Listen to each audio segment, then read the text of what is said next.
Ayan guys, magandang araw po muli sa inyong lahat. Ayan, ngayong araw po ay papunta po ako doon sa kabilang bahay, doon po sa Babuyan, at maghahatid po ako ng gatas po ng mga biik, at wala na pong gatas yung biik po namin. Alam niyo naman po, yung inahin po namin ay hindi na po nagkakagatas, kaya ito, hatid-hatid po ako ng gatas para meron pong maipadidi po sa aking mga biik. At hindi nga po masyadong nalaki yung mga biik. Kumbaga po ay parang ang bagal pong lumaki ng mga biik.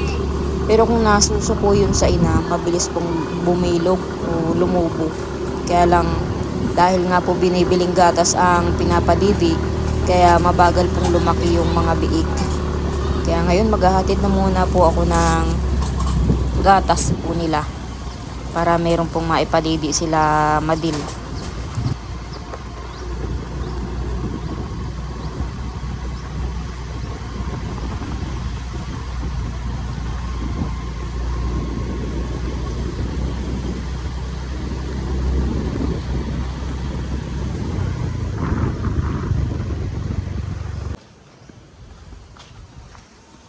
Ayan guys, balik po tayo dito sa kabilang bahay.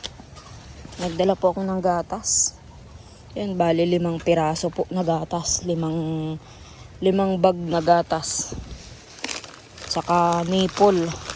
Kasi yung nipple po na ginagamit ay sira na din.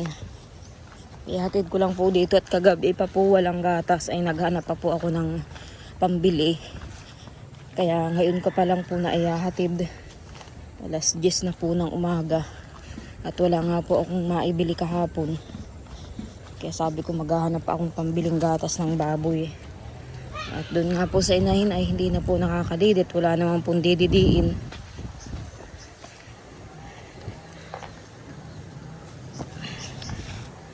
Parang wala po ditong tao. Kasi wala po yung sidecar.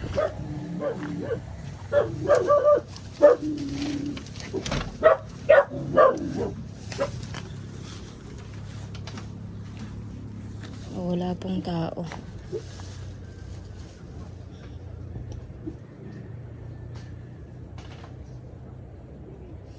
Wala po yung sidecar ay. Baka po meron po silang binibili.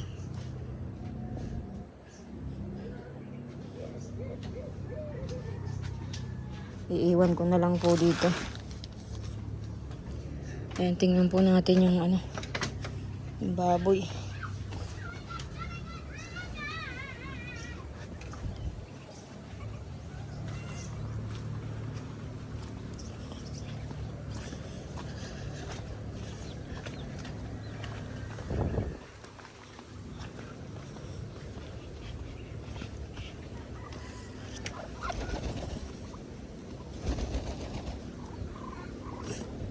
Kahit po mga technician, sinasabi na nga po na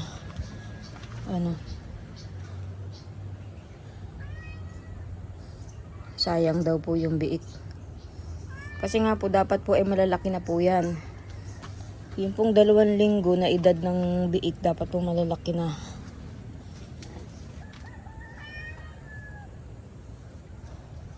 Kung nasuso daw po sa ina, malalaki na sana. Kaso hindi naman po nakakasuso sa ina. Tamang gatas lang na binibili. Kaya maliliit ang baboy. Kumbaga po, matagal lumaki.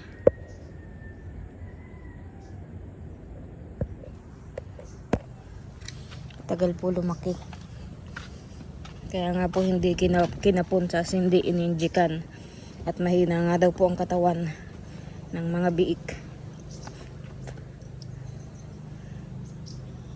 Kung tutusin, palugi po ako sa biik. Kasi mura po ang biik na ngayon.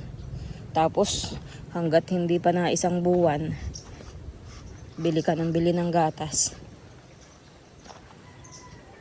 Kahit dun po sa inahin. Kaya naghahanap po ako ng buyer ng inahin. At palugi din po ako sa inahin. At mababa po ang presyo ngayon ng inahin. Mababa ang presyo ng inahin kaysa sa patiner. Kasi ang inahin po makunat na pag kinatay. Kaya mababa po talaga ang inahin.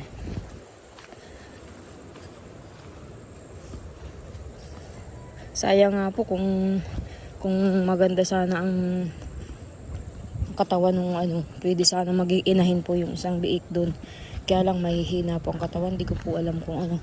Sana nga po maglakas po sila hanggang mag-isang buwan. Sana lumaki sila. Kasi palugi na po yung yung datingan sa biik. Gawa ng kabibili ng gatas. Mahal pa naman din po yung gatas. Yung pong binili ko yun, abot na po ng 600. Ay, yung mga nakaraan pa na binibili ko araw-araw. Siguro po sila Romil may binibili po sa bayan. Kaya walang tao.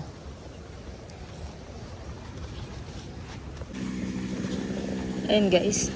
Si Papa po ay naandito. Last na gatong na daw po ito ni Papa. Kanyang ulingin. Last na. Sinasaid-said lang po yung kahoy na binigay po ni Kuya Eboy. Saan kayo makain, Papa? Saan kayo makain? Kalamadil? Walang tao? Walang tao. Walang tao, Kalamadil. Ay, alas 10 na. Ha? Walang tao. Walang tao? Wala. Mauwi na naman yan. Walang tao. Ay, lakay na. Ano yan? Last na yan? Gatong? Oo. Nagdating yung sapi. Wala pa. Nirefer ko lang yan. Yung spray. Baka mamaya dumating na yun. Nirefer ko lang yan. Hinabilin ko naman kay Dagay. Kung dumating yung Shopee mo, di bayaran niya. Talaga si Buwis ka. Bakit? Na naman doon sa asawa mo. Nilak na imik. Eh, di na nagtulong sa si Jason. Baka tulog pa. Tulog pa yun. Anong oras baga nagdating sila, Larry? Kagabi? Ay, Oo. alas 6:30. Ay, maaga pa pala ay. Mago pa. Posibleng tulog pa yan. Anong oras na? Alas 10 na. Alas 10 na ay. Uwi naman pala ako sa bahay.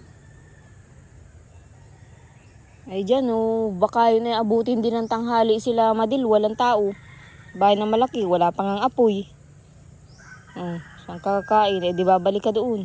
Balik ko na sa bahay. Papasaan nyo pa yung power saw. Hindi ako na iniwan.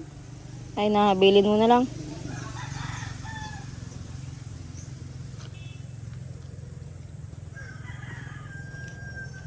Wala pang ulam din. Anong ulam sa inyo yan, Papa? Ay, wala. Gulay, wala. Kagabi mo ulam namin itlog. May iba.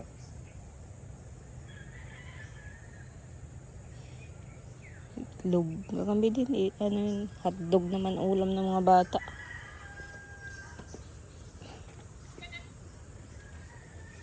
Ay, alas 10 na Tanghali na naman ay. Ay, nadudulas na.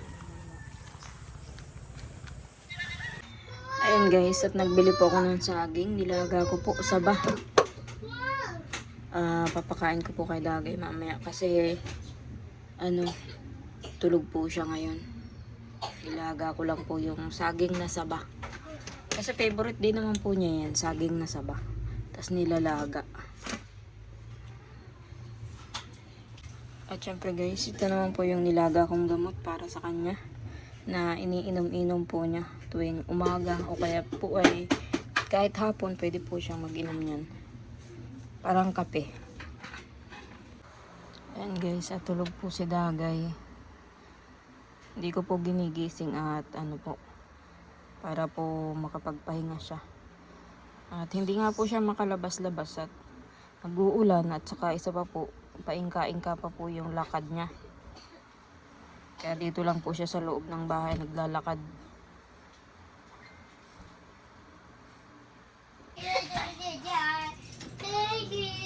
No,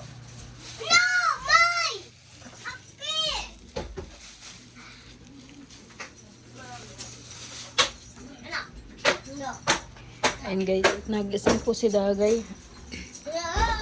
CR. Ano Dagay? Ay, Dagay, meron akong nilagang saging. Oh. Baka gusto mong kumain. Nilagang saging. Hindog yan.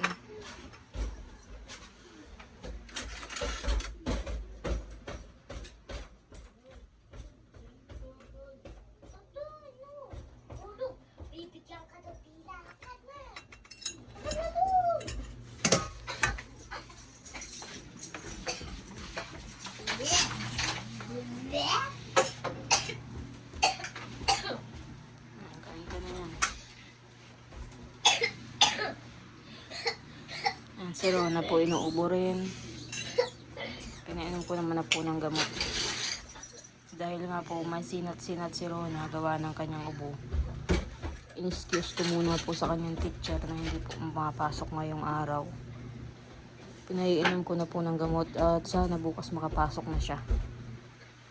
At masama nga po ang pakiramdam at saka po ang sama ng panahon ngayon, paulan-ulan po. Kaya sabi ko dito sa mga bata ay huwag lalabas at umuulan. Ayan. Kas naman ang ulan.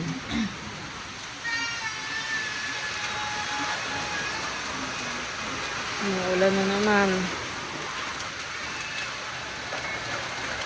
Kaya siguro yung mga bata ay ano, kasi yun singaw po ng lupa. Ulan init po ay.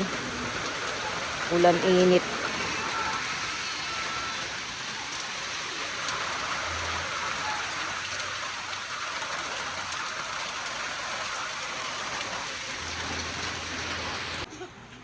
Tutay, gusto mo saging? Ikaw, Rona, gusto mo? Ito, ganito, gusto mo? Oo. Opo. Hindi! Ito! Opo. Oo. Oo. Po. Opo. Ikaw, Rona, gusto mo? Ayaw mo. Gusto mo? Ako.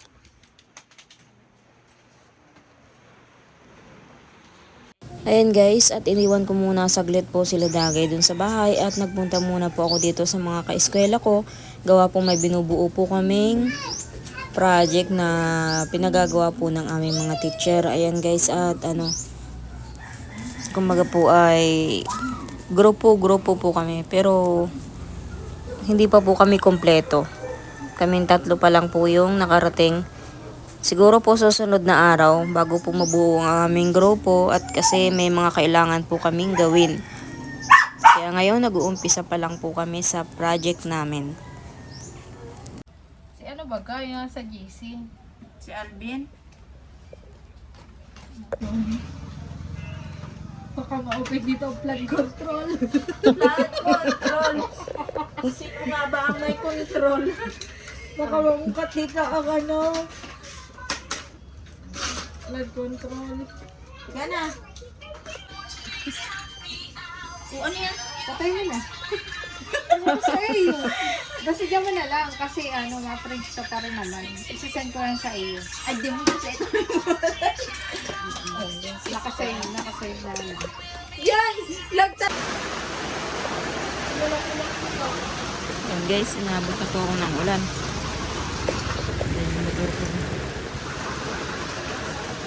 Uwi na sana po ako sa bahay kasi umuulan.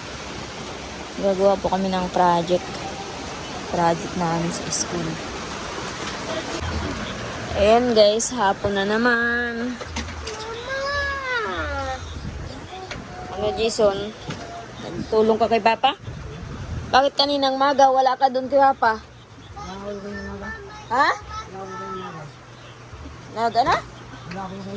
Nasaan ka? Doon ka lang nanay?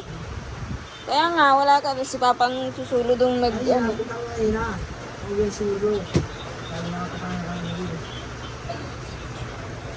Yung ulam natin Dagay.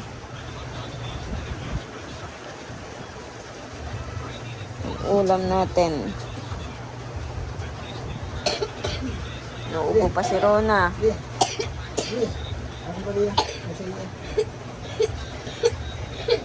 Libre. Ganyan din. Ayan guys, bumagrap na naman ang ulan. Ulan na naman. Ayan guys, si Dagay po ay baka po katapusan po ay mapacheck up po. At dahil nga po hindi pa rin na po yung kanyang paa. Tatanong ko po doon kay doktora kung bakit po ganyan yung paa niya. Kasi lagi na lang po dito sa loob ng bahay si Dagay, di masyadong nakakalabas at paingka-ingka pong maglakad.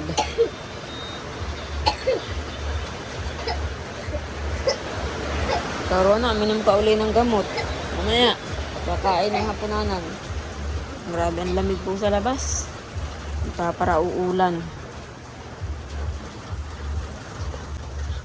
Nasaing na ako.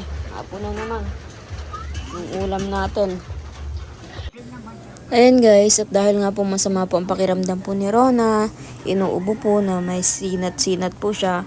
Ayan, nangakit po si Rona, mapahilot daw siya kay Lola, kaya dinala ko po dito kay Lola para magpahilot. Kasi nang bumili sa pulis. Kukuhaan din mo doon sa kalooban. Ano ang ginawa mo, sabi daw ng pulis? Wala po. Nag-alis na lang ani ako. Ay, anong trahin mo? Sinabayaan po kayo. Anong swerte kang magkapatid na? Ayan guys, at umaga na naman po, madilim, brown out po dito sa amin, maghapon brown out. Si Dagay ay masakit, paang paa. Yung tuhod mo Dagay, masakit? Hindi. Alin ang masakit? Talampakan naman ay yung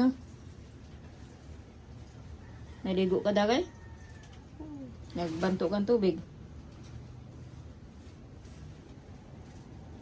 Masakit pag nilalakad, Dagay. Pero yung tuhod mo, hindi na. Yung paa naman. Dalawang paa? Ha? Ba't kaya masakit yan? Pagkatapos ng tuhod, yung paa mo naman, talampakan.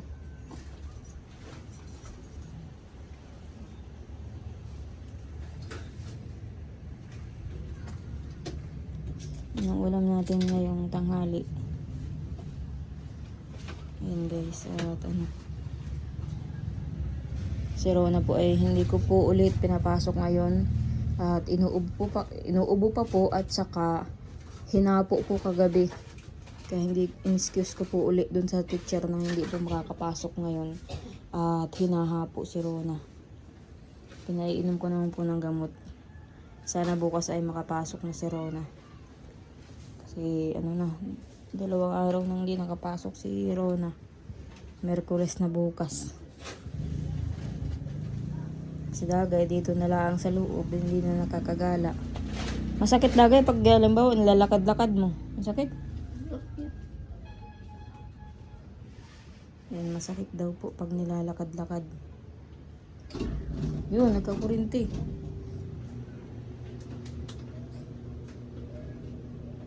Sabi alas 9 ang brown out, tapos alas 4 ang Baka mamaya mamamatay din yung kuryente niyan.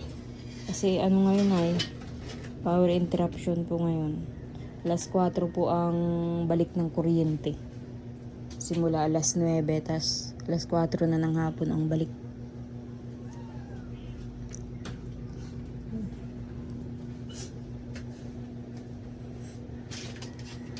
May nilagyan kang sako Ate Jen? Yan baga. Yung mga yan, dilaw. Ilagay ng bigas. Yung